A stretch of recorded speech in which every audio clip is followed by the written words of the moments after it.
Hello, everyone. Happy Easter to all of those who celebrate. Unfortunately, the news doesn't stop and the war doesn't stop for Easter, even though there was technically supposed to be a truce. I usually talk to my parents on Sundays, and today, of course, I also call them to wish them happy Easter to the best of their ability. And they had confirmed that despite the fact that there was supposed to be at least a 1 day pause to let people celebrate Easter in peace, especially after the horrific attack on Sumy on Palm Sunday. There were already shots fired by the Russian military. There were already bombs dropped, missiles launched, drones launched, all of that. Also, a former college classmate of mine who is also still in Ukraine confirmed that, yes, there was supposed to be some kind of quiet. It was quiet for a little bit, less than 12 hours, and then it all went back to the usual pounding. The largest prisoner exchange to date did take place. That was a great Easter present for a lot of families. And there are some wonderful, very moving photographs of Ukrainian men coming home. They all look awful.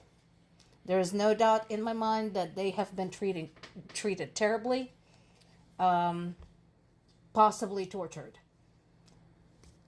Our family member, unfortunately, is not among them. At this time, we do not know where he is or whether he's still alive. Understandably, when it comes to prisoner exchange, they are starting with the bottom of the stack. So people who were captured the earliest, people who were captured 2 or 3 years ago are the first in line to get exchanged, which I completely understand. They have been there longer. So we are just hoping and waiting. It is still unclear whether any kind of true ceasefire is possible. Notice this first paragraph there. Putin offered no detail on how a ceasefire would be monitored or whether it would cover airstrikes or ongoing ground battles that rage around the clock. So basically, these are just words. And again, folks, remember, I forget who said that. Actually, I think it's one of the either one of the independent journalists like Jay Kuo or Aaron Parnas, or one of the late night show hosts like Jon Stewart or Stephen Colbert. But somebody said that this is not complicated. In order for the shooting to stop, all Putin has to do is stop shooting and go home. We already talked about this many times. For this war to well and truly end, Russian troops can do a 180 and go home. And it all stops. All of it. And leave Ukraine alone forever. That's it. Problem goes away. But no. They got themselves into this for basically no good reason. Because Putin wants to restore Russian Empire. And there is a difference, as I told you before, the difference between trying to restore the former Soviet Union and trying to restore the Russian Empire that existed before the Soviet Union. That is a very different proposition because, as I mentioned before, in addition to the former Soviet republics, that also includes Poland, the Baltic states. Well, the Baltics were part of the Soviet Union too, but also Finland and some other areas. So there's some territorial disputes with Mongolia. There are also territorial disputes with Japan. And yes, I'd like to remind everybody in the United States that they are looking at Alaska. There have been numerous conversations in the Russian parliament, this is an official business, that they want Alaska back. As I mentioned, so there were breaks. Some regions got a break here and there, but it didn't last, and then shelling intensified again. And of course, Russia is just blaming everybody else except themselves. So far, what we have on record is 26 assaults from midnight, from Saturday to Sunday, until noon on Sunday. So far, most of the strikes landed around Pokrovsk and Siversk. And Ukraine had reached out. Notice that second point there? Ukraine has proposed extending the truce. Because, in this respect, Russians and Ukrainians share traditions. So they proposed, hey, let's see how it goes. Nope. Couldn't be buggered. And here we go.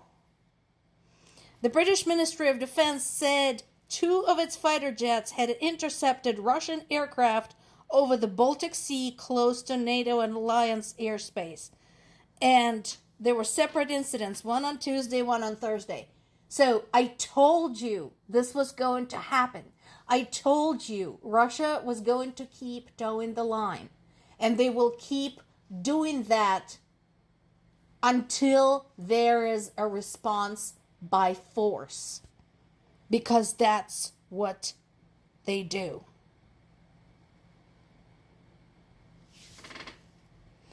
The explosions in Donetsk, that's a developing story. I need to get more info on that and figure out what's going on. Donetsk is a Ukrainian city. It is located on Ukrainian territory, currently controlled by Russia. Unfortunately, this was the area where pro-Russian separatist moods were very strong, and instead of following due process to secede from Ukraine if they so wished, or simply immigrating to Russia, people there invited Russian militants, which is treason. And they unfortunately have come to regret doing so. And in a spooky echo of what happens in United States right now, or is it the other way around, Russia sentenced a 19-year-old woman for nearly 3 years in prison for condemning Ukrainian conflict. What did she do? She wrote poetry that was anti-war. That woman is the same age, 19, that I was when I came to the United States on an academic scholarship. And she was thrown into prison for 3 years for writing poetry that opposed the war in Ukraine. Now, this is interesting.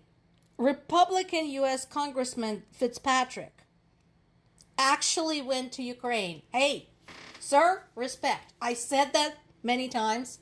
Anybody wants to have an eye-opening experience when it comes to Ukraine, go see for yourself. Don't take anybody's word for it. Go see for yourself what's happening. And he did. So good on you.